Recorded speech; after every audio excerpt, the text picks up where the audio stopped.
estamos com uma série de mensagens sobre os atributos de Deus, especificamente nos profetas maiores. Isaías, Jeremias, Lamentações, Ezequiel e Daniel. Esses são os chamados profetas maiores. Então, vocês devem ter percebido que nós estamos pregando baseado nesses livros e expondo quem é o Senhor a partir desses textos.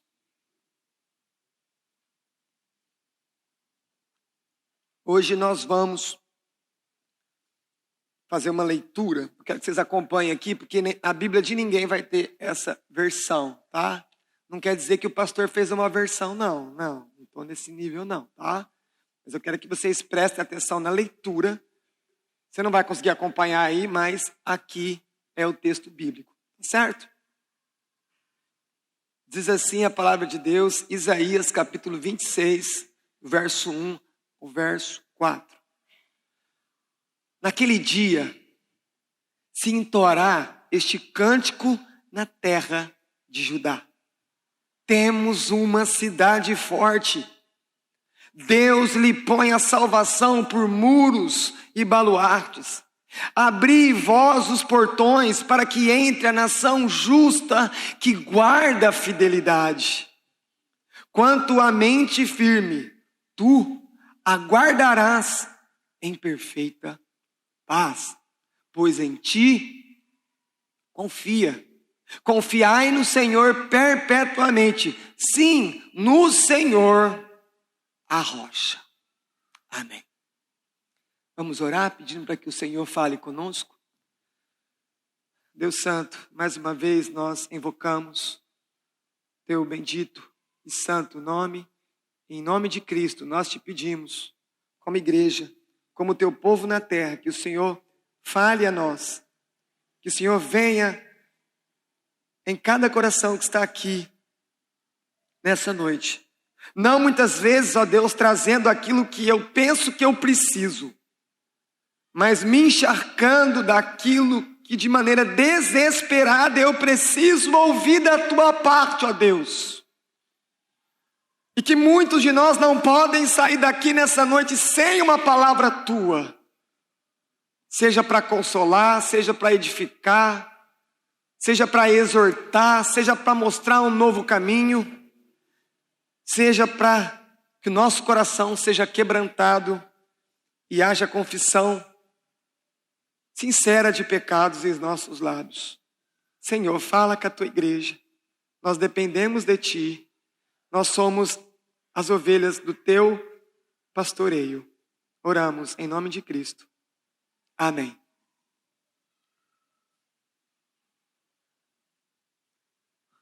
O mundo que nós vivemos é um mundo cheio de imitações.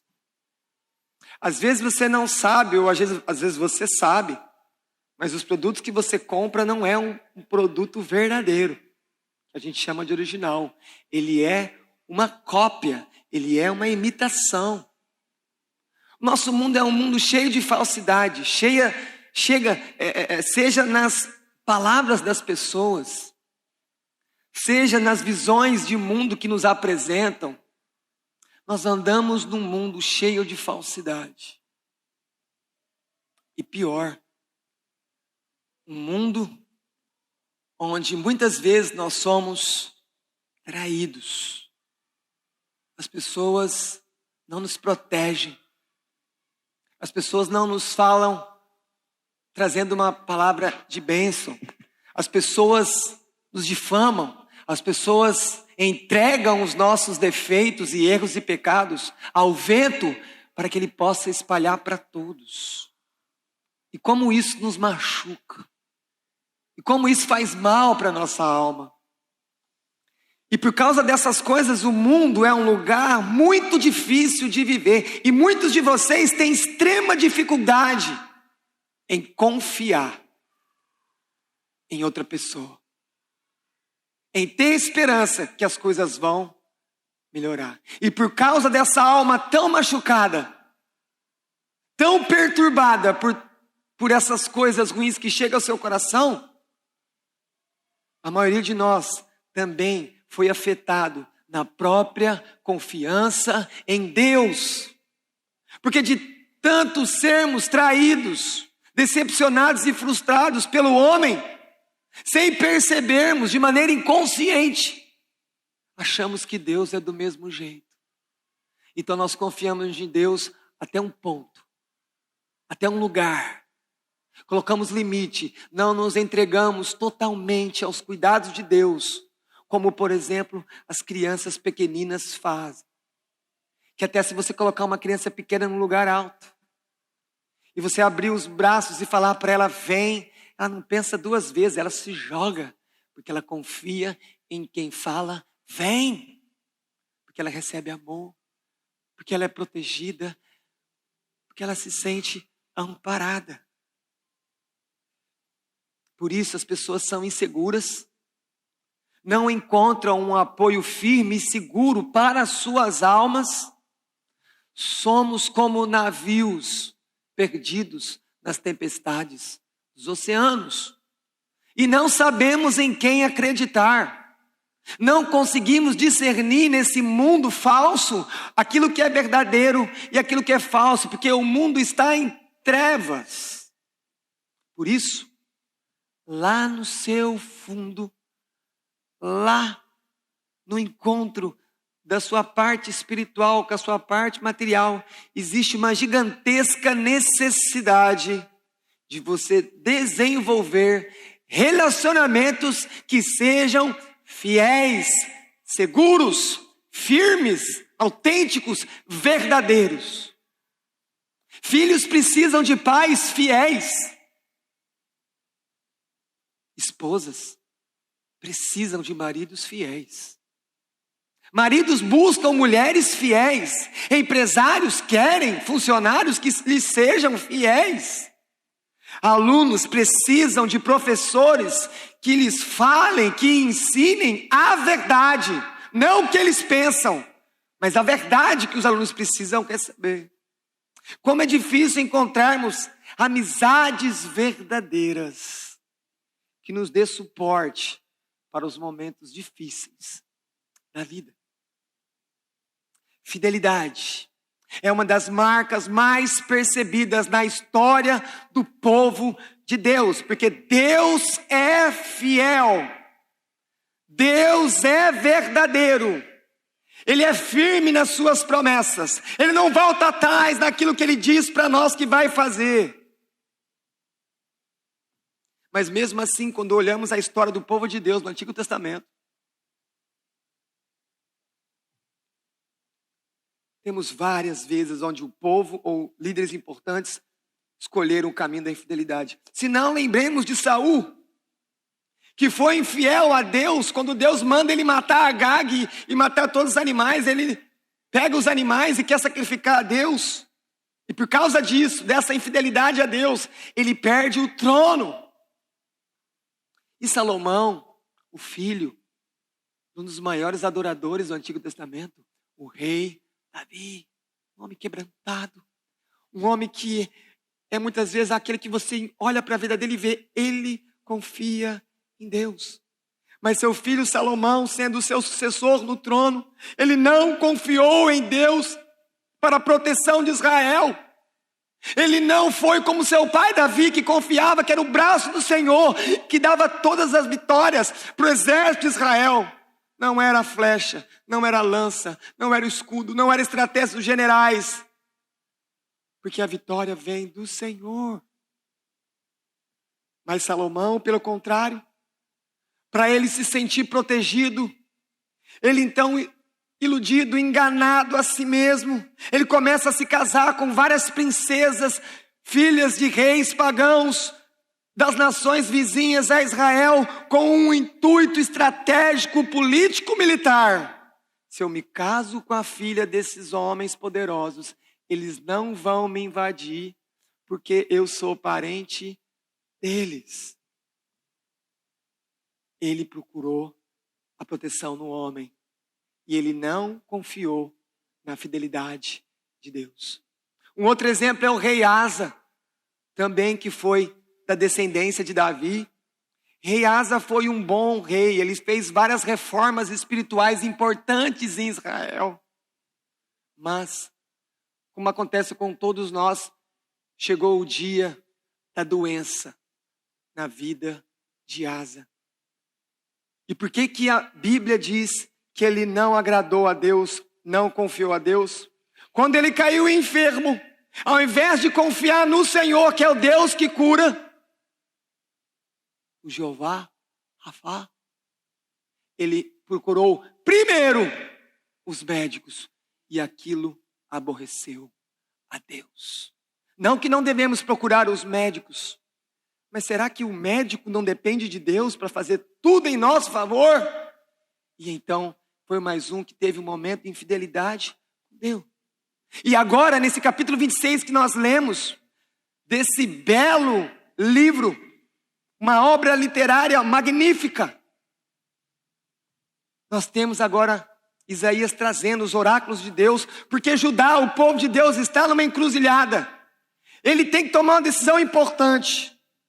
E essa decisão é: Judá vai confiar que Deus protege, que Deus dá a vitória, ou Judá então vai ter que procurar aliança política com pagãos, com ímpios, para defender o território que Deus deu a Abraão, o pai de toda nação, que para nós também é chamado de o pai da fé, porque creu em Deus, e por isso foi justificado, não por qualquer obra, mas porque ele creu no Senhor. Quando olhamos esse capítulo 26, logo no começo, você precisa entender uma coisa, que às vezes na leitura apressada você não presta atenção. Ouça comigo o verso 1, por favor, acompanhe. Ou na sua Bíblia, ou aqui. Deixa projetado, Alessandro, por favor. Naquele dia se entoará este canto na terra de Judá. 2 pontos. O que você vai ouvir nos próximos versos, na verdade, é uma música, é um cântico. Eles cantavam isso para o Senhor, mas às vezes a gente lê de maneira tão rápida, superficial, e não percebe. Isso aqui é um cântico. E aí eu quero falar a primeira coisa sobre essa noite, quando nós pensamos que nós fomos chamados para confiar na fidelidade de Deus. Porque todo homem é mentiroso e o seu coração é enganoso. Primeira coisa então nessa noite, cante ao Deus fiel que te salvou. É o que nós temos aqui nesse primeiro verso. Começa falando naquele dia. Presta atenção, o profeta está escrevendo ali, muito lá atrás, nos anos 700 e alguma coisa antes de Cristo. E então ele fala, naquele dia, ou seja, o profeta está fazendo uma referência ao futuro que vai acontecer no povo de Deus. Alguma coisa que nós podemos chamar de o dia do Senhor, mas faça uma diferença aqui.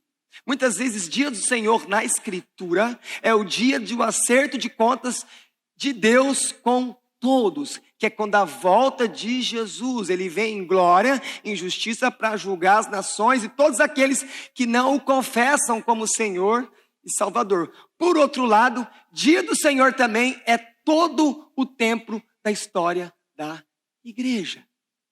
Desde quando ele veio, morreu, ressuscitou, nós podemos também dizer que estamos vivendo o dia do Senhor, que também tem uma outra expressão no Novo Testamento chamado os últimos dias, que já estão aí perto de 2000 anos. Então, o profeta está falando do futuro do povo. E uma outra coisa que nós temos que lembrar, aonde que esse povo estaria depois, 150 anos depois que foi escrito, aonde o povo estaria? Na Babilônia, cativo, sem o templo, sem Jerusalém, triste. Muitos pensando que Deus tinha abandonado eles. E então, quando eles leem capítulos como esse, o seu coração é renovado, porque eles percebem então que Deus não esqueceu eles, que Deus é fiel.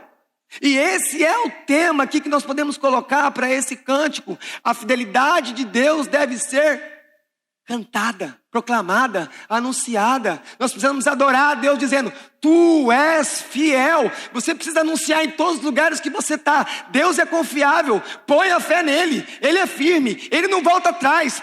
Porque as pessoas estão rodeadas de pessoas falsas, traidores, enganadores, falsos profetas.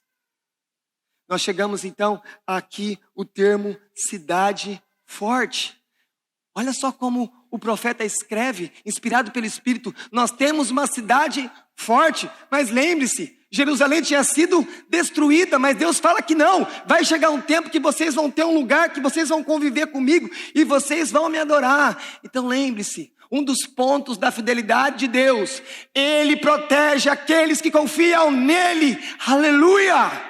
Se você confia totalmente no Senhor, ele te protege, porque é isso que está escrito quando fala cidade forte, que também pode ser traduzido como cidade da força. Ali tem alguém que é forte, e percebam que não é uma cidade que o povo de Deus construiu, comprou, é uma cidade que eles acessam pela graça de Deus.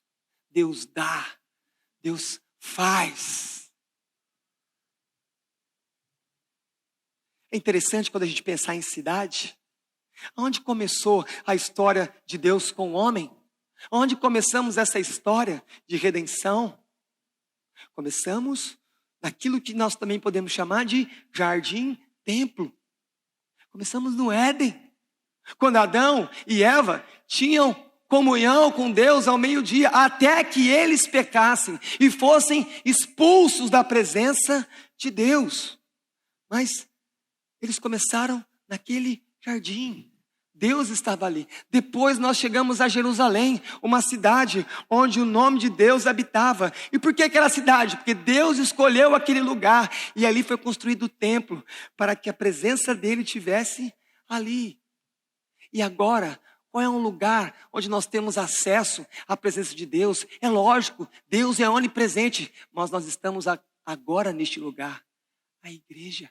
A igreja também é a cidade forte, onde eu escuto as promessas de Deus, onde eu escuto a voz de Deus, onde eu sei que Ele não me esquece, porque é isso que proclama, livro após livro, a sua palavra. E qual é o nosso futuro, igreja?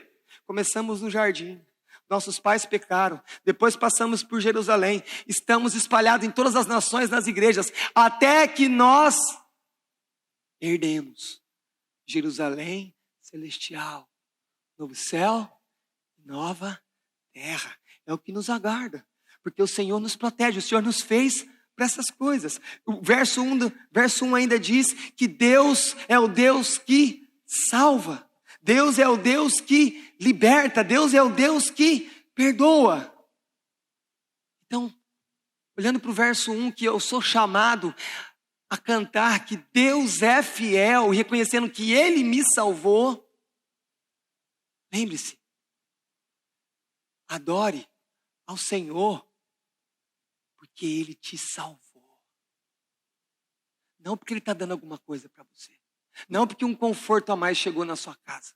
Não porque você está fazendo alguma coisa para Ele. Mas adore o Senhor, porque Ele te salvou. E a pergunta é: por que Deus te salvou de maneira particular, específica? Ele foi na sua vida. Por que Deus fez isso? Porque se você foi encontrado pela misericórdia de Deus, e se você se arrependeu dos seus pecados, se você olhou para Jesus, o Filho de Deus, e disse: tu és o meu Deus, tu és o meu Senhor e Salvador, eu digo a você: adore ao Senhor, porque Ele é fiel na sua vida. Tudo pode estar dando errado, mas se você está em Cristo, você tem um motivo mais glorioso do universo para adorar Ele, para dizer que Ele é fiel com você. Aonde você ia bater? Qual o portão que você ia bater pedindo salvação para a sua alma? E mais que tivesse esse portão, quem poderia salvar você? Quem poderia mudar seu coração? Só o Senhor é fiel. E aí o verso 2, ele fala, abri vós os portões. A linguagem do profeta aqui é como se ele estivesse dizendo o seguinte: Deus, o povo está gritando, o seu povo que o Senhor redimiu, que o Senhor salvou, abre os portões da cidade para o seu povo entrar. Mas, como se ao mesmo tempo tivesse um porteiro ali, naqueles portões da cidade. Lembre-se, você tem que pensar nas cidades no estilo antigo. Hoje as cidades não têm portões. No máximo tem aqueles portais de visitação quando você chega, mas não tinha portões. Mas então, como se um porteiro falasse assim: mas eles podem entrar, eles merecem entrar, como eles têm vivido. Essa cidade é a cidade forte, é a cidade construída pelo Senhor, é para aqueles que são salvos. E por que as pessoas queriam entrar? Porque a presença de Deus era ali. A presença de Deus era ali, naquele lugar. Então o povo grita e ao mesmo tempo o profeta, ele se coloca como intercessor pelo povo diante de Deus. Ele fala: Senhor, abre os portões para o seu povo entrar. Mas o sentinela de novo pergunta: mas o povo merece? Eles cumpriram os requisitos, eles fizeram todas as condições que Deus exige para entrar nessa cidade? E a resposta está nas expressões que você vê aí: para que entre a nação justa. O que quer dizer? Só vai entrar num lugar de refúgio, só vai entrar no descanso de Deus, chamado salvação, aqueles que estão com um relacionamento correto com Deus. E aí vem a segunda pergunta: mas como eu faço para ter um relacionamento correto com Deus? Como que é isso? Só tem um caminho para estar num relacionamento correto com Deus. Arrepende dos teus pecados, de todos. Mesmo sabendo que você não é capaz de lembrar de todos os seus pecados, mas arrepende de todos os seus pecados. E confia que Jesus Cristo morreu na cruz para perdoar pecadores como você. Quando você entra nessa relação, então você agora é justificado por Deus pela fé. E você então está vivendo de maneira correta com Deus. Abandonem nessa noite de uma vez por todas qualquer tipo de justiça própria, de pensamento que Deus aceita você na presença dele por aquilo que você faz, porque não aceita. Se você tentar entrar na presença de Deus, no descanso de Deus, pelas suas próprias forças e méritos, eu digo a você nessa noite que os portões não se abrem, porque as dobradiças desse portão são dobradiças que funcionam apenas pela fé. Apenas quem confia no Senhor, então você entra para a presença dele e você recebe descanso, você recebe perdão. E o verso 2 termina dizendo: guarda a fidelidade. O povo de Deus, mesmo que muitas vezes falhe, ele é chamado de um povo fiel, são os fiéis. Deixa eu falar um negócio para você. Ser fiel é um sinal que acompanham aqueles que dizem que são de Cristo, aqueles que dizem que nasceram de novo. Eles seguem as leis da aliança. Guardar a fidelidade é: Senhor, eu estou andando conforme as suas regras, as suas leis. Eu estou me esforçando para ficar na aliança que o Senhor tem comigo, uma aliança de sangue. Ou seja, o chamado de Deus no verso 2 é: seja fiel a Deus. Como é que eu mostro que eu estou sendo fiel a Deus?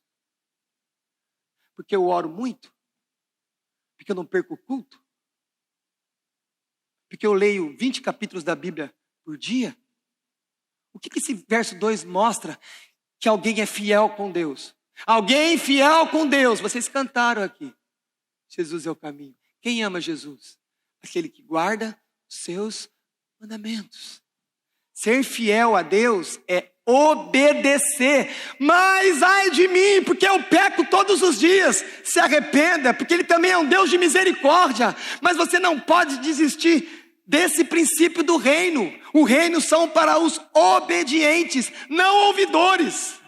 Por isso que quando você vê que você está falhando, está fracassando, lamente, chore Implore, peça a presença do Espírito vir sobre você. Peça para Deus te fortalecer nas tentações. Obedeça a Deus. Ninguém pode ser fiel a Deus sem obedecê-lo. Isso é um contrassenso. Isso não é o Evangelho. Verso 3. Diz aqui, quanto a mente está firme. Se essa mente está firme, diz o texto, que Deus o guarda em perfeita paz. E por quê? E por que a mente da pessoa está firme? E por que então ele está firme em Deus? Ele recebe a paz de Deus. A resposta está no final. Porque ele confia em Deus. É lá na fé que começa todas as coisas. Presta atenção. Você quer que seus pensamentos fiquem no lugar? Isso começa pela sua fé no Senhor. Não há outro caminho. É pela fé que você crê que Ele te perdoa. É pela fé que você crê que Ele não te abandona. Ele continua trabalhando em você semana após semana. Quando ele diz aqui, quando Isaías escreve, quanta mente firme, ele está dizendo, se apegue a Deus. O que mais um pecador precisa? Desesperadamente? Não é chegar perto de Deus. Não é só andar com Deus. É se apegar. É como aquela criança que chega diante de um pai e ele gruda na perna e não larga. Ele se apega e fica ali. Ó Deus, me ajuda. Ó Deus, me protege. Ó Deus, eu estou com medo. Ó Deus, eu não sei o que fazer. Senhor, deixa minha mente lúcida. Ajuda-me a olhar de maneira espiritual as coisas. Não deixa eu olhar essa situação conforme o mundo. Mas me dá, Senhor, a tua visão, a cosmovisão, conforme revelado pela tua palavra. Eu preciso olhar o mundo com os olhos de Deus. Porque se eu olhar o mundo com os meus próprios olhos, eu vou ser enganado. Eu vou entrar em caminhos tortuosos e não vou andar naquilo que Deus promete. Que aqueles que confiam nele, ele aplana os caminhos. Ele tira as pedras para você não tropeçar. Esse ter a mente firme, ter a mente em Deus, apegada com Deus, só pode ser dada pela ação do Espírito Santo. É Ele que é o escultor. É Ele que traz tudo aquilo que eu preciso na minha mente para que a minha vida seja transformada. E ainda mais uma explicação desse termo aqui, quanto a mente firme. Firme. Ter a mente firme em Deus é ser apegado, mas ainda posso olhar de outra maneira. Firme é Deus me sustenta. Como é que você pode dizer que você está firme em qualquer situação? Só existe uma pessoa que pode falar que você está firme. O Senhor. Se não for o Senhor, seus pés resvalam, você tropeça, você cai. Ser firme, apegado a Deus, quer dizer, eu sou constante com Deus. Eu não fico indo e voltando para a presença de Deus. Eu só não venho a Deus quando eu estou com prosperidade. Eu também só não busco a Deus quando eu estou sofrendo. Eu estou continuamente, lembre-se, firme com Deus, andando com Deus. Não ouço o seu coração. Porque também quando está muito próximo, fala, eu não estou mais doente. Jesus é para os doentes. Ou também, eu estou muito doente, agora eu preciso de Jesus. Não importa as circunstâncias que estão batendo na sua vida, você precisa ser constante em andar apegado com Deus.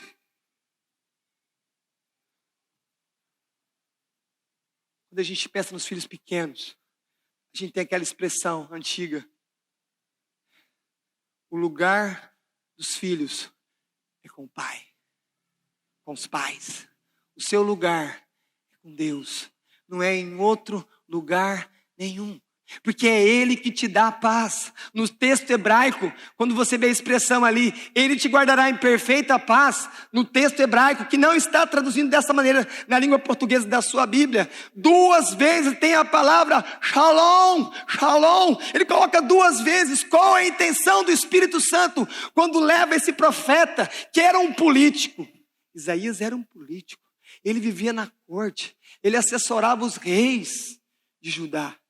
Mas ele escreve então 2 vezes a palavra shalom, paz, paz, para mostrar que a paz de Deus sobre aqueles que confiam nele é abundante, é total, é plena.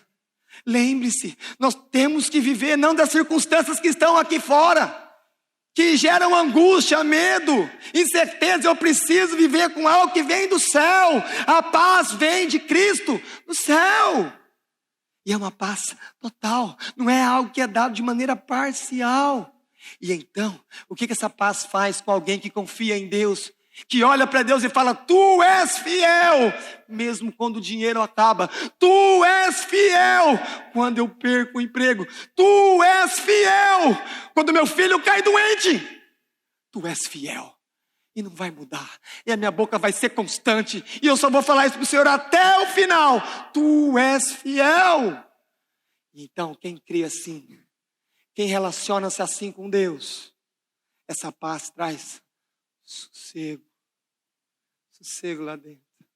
Essa paz traz saúde, tanto para o corpo físico, como também para a psique. Essa paz, ela que vai trazer prosperidade. Essa paz que vai ser a sua força, que vai gerar vigor em você.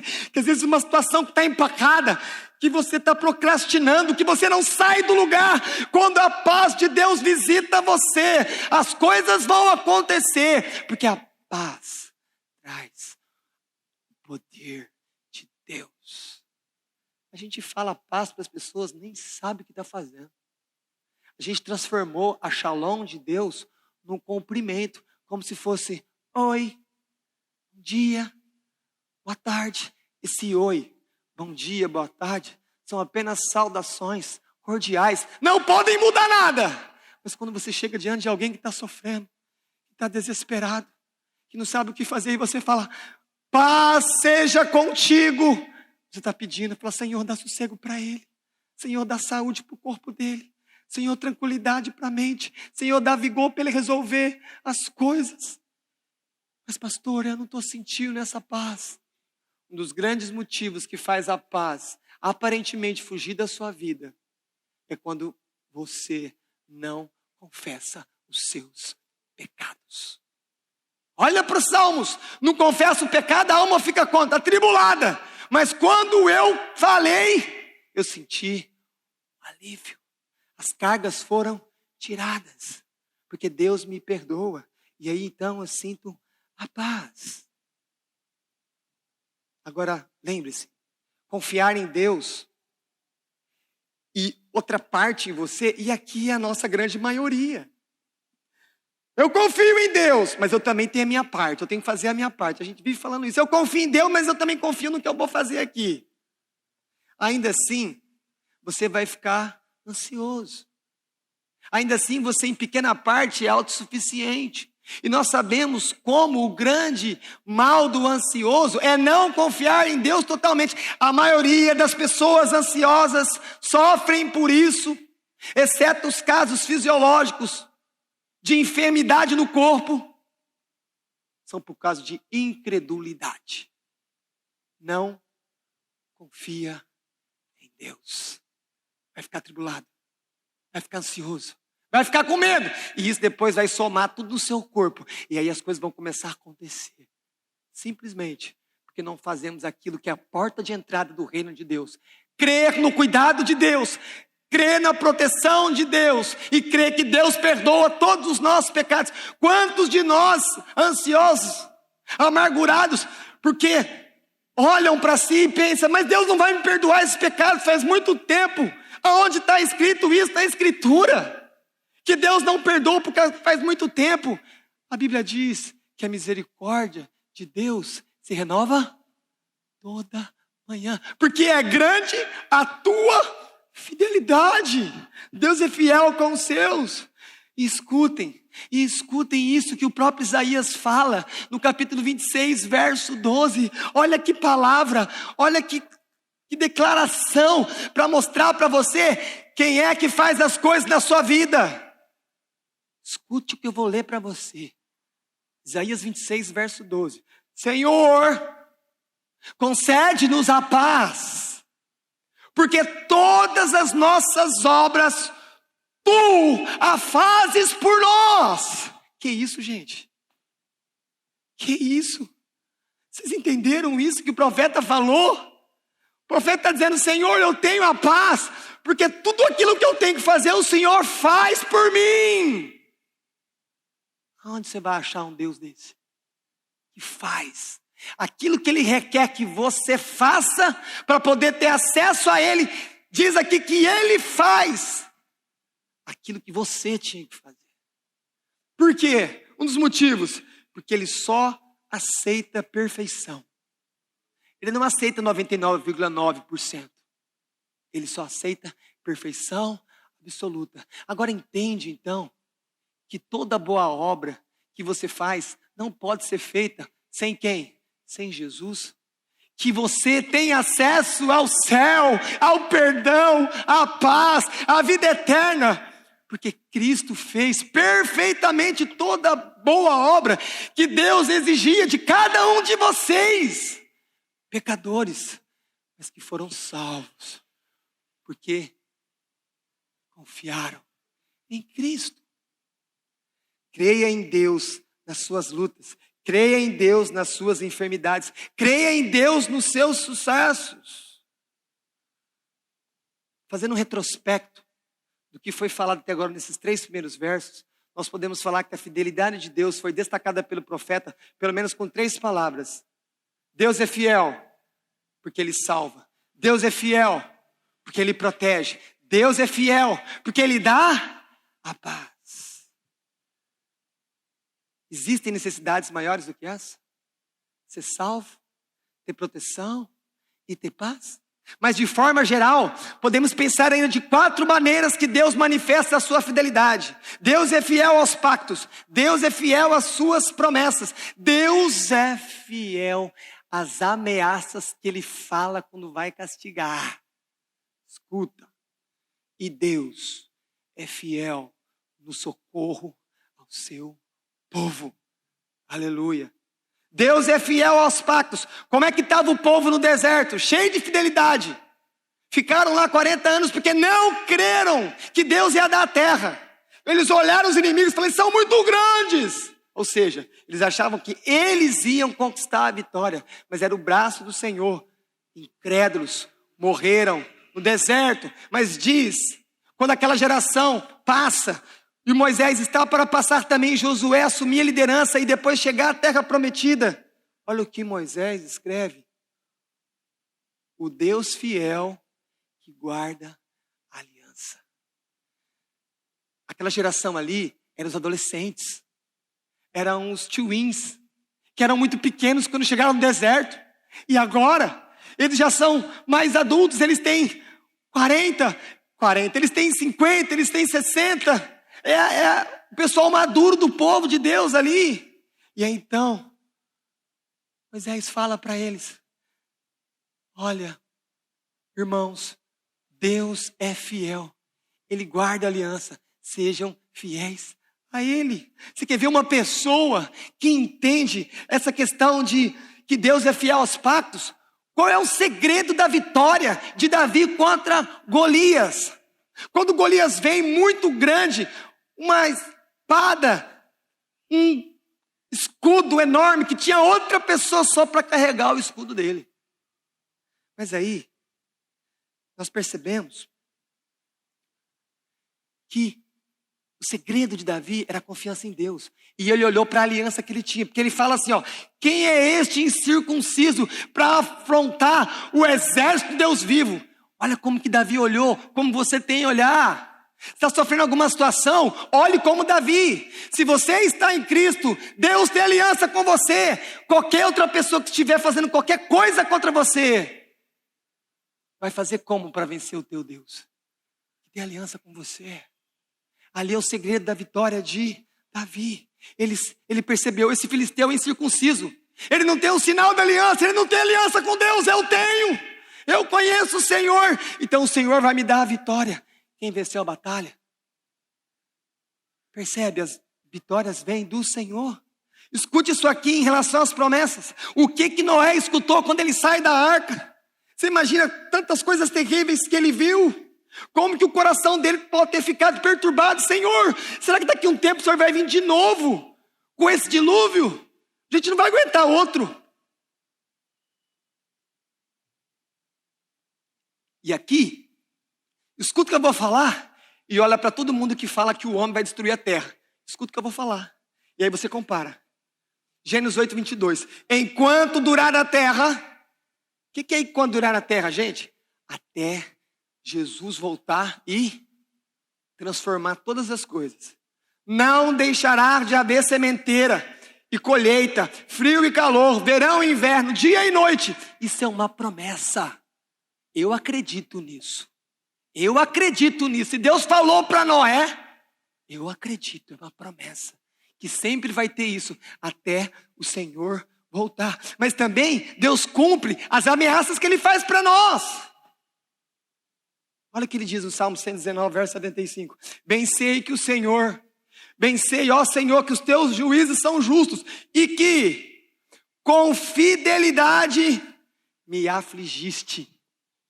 Quer dizer que quando Deus vem disciplinar um filho dele ou uma filha, Ele faz isso por quê? Porque Ele é fiel. Então Ele fala, não faça isso que a consequência é essa. E a gente fica, a paciência de Deus acaba, e aí vem o quê? A disciplina. Não quer dizer que vai perder salvação, mas vem a disciplina. E o verso 4? O verso 4 ele faz, confiar no Senhor. O nome de Deus, Yahvé. Agora presta atenção, o próprio nome de Deus, Yahvé, expressa que Ele continua sendo quem Ele é. O nome de Deus fala, eu sou quem eu sou, eu não mudo, eu sempre fui assim, eu sempre serei assim. Em Deus não tem mudança, em Deus não tem falsidade, Ele é o Deus real, Ele é diferente de todos os outros que nós chamamos de deuses falsos. Ele sempre mantém a sua palavra e cumpre as suas promessas. E aí, Isaías termina com um termo que tem que lembrar aquele episódio de Moisés, quando ele bate na rocha. Ele tinha que tocar na rocha. Ele bateu, porque ele estava zangado, porque aquele povo era complicado. Era um pastor estressado. Era um pastor sobrecarregado. O povo era complicado. Mas por ele ter batido, quando ele tinha que ter tocado, ele foi disciplinado. Mas o que essa rocha eterna diz para nós? Quando você lê aqui no verso 4, confiar no Senhor sempre. Sim, no Senhor. Ele é a rocha.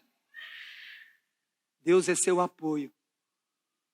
Deus é a sua segurança. Deus é aquele que traz toda a provisão que você precisa. Deus é a força, Deus é aquele que permanece com você.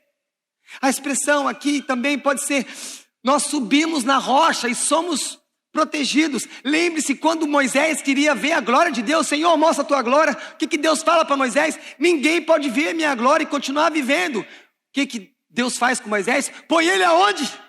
Numa fenda da rocha. Por que pôs ali? Porque estava protegendo o seu servo. Deus protege você. Onde? Nele mesmo. Ele é a rocha. Ele é o apoio. Ele é a proteção. Ninguém pode fazer força contra ele. Ninguém pode impedir quando ele estende a mão. Lembre-se, Deus é fiel. Por isso, não mude.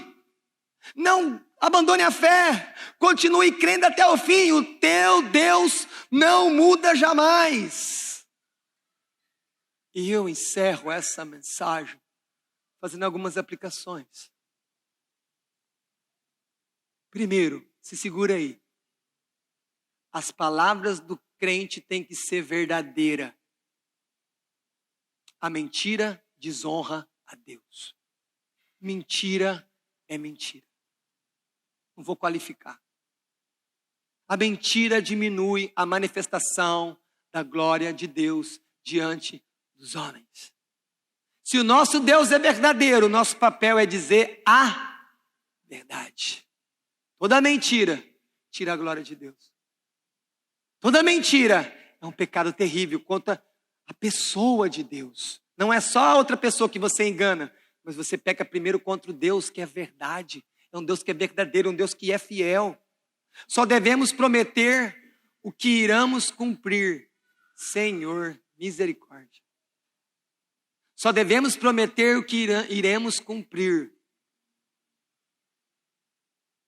Eu vou pedir perdão publicamente aqui agora. Quero pedir perdão toda vez. Eu vou pedir perdão e Deus vai zerar isso. Presta atenção, a fé é assim. Estou pedindo perdão publicamente a vocês, de todas as pessoas que eu falei assim, nós vamos tomar um café, nós vamos fazer um almoço, fazer uma comunhão, e eu não fiz. Me perdoa, porque eu pequei. E que Deus agora fecha minha boca. Mas não quer dizer que eu quero estar com vocês, eu quero, só que eu não posso falar que eu vou fazer e não faço, porque isso não honra a Deus. Então, olha o que eu escrevi aqui para mim e para você. Pense antes de prometer. Analise. Então fale. E então prometa. Vê quanto que vai custar. Vê se tem tempo. Cuidado com a falsidade dos homens, igreja. Jornalistas hoje abandonaram a sua matéria-prima. A verdade. Não dá mais para confiar em jornalista. Eles não são mais aqueles que são a voz da verdade. Eles são a voz da ideologia que ele participa, seja de um lado, seja do outro. Eles trocaram a verdade pelos seus próprios interesses. A grande maioria dos políticos não buscam o bem do povo, mas o seu próprio enriquecimento e a sua vaidade pessoal. Cuidado. Mas Deus não é como jornalista. Ele é verdadeiro. Deus não é como os políticos. Ele busca o nosso bem. Então Deus é confiável. Ele é fiel. Ele prometeu que cuidaria daqueles que crescem no seu Filho Jesus. Pois diz a Escritura, Deus não é homem para que minta, nem filho do homem para que se arrependa. Porventura, tendo ele prometido, não o fará? Ou tendo falado, não cumprirá?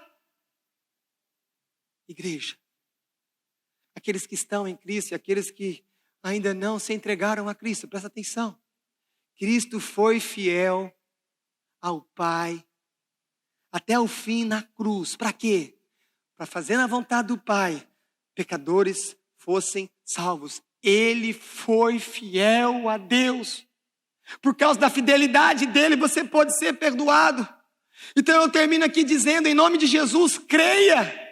Creia que ele morreu na cruz para perdoar pecadores como você. Arrependa-se da sua infidelidade a Deus e receba perdão para os seus pecados, paz para a sua alma e vida eterna do único que pode te dar isso, o Deus que é fiel. Amém.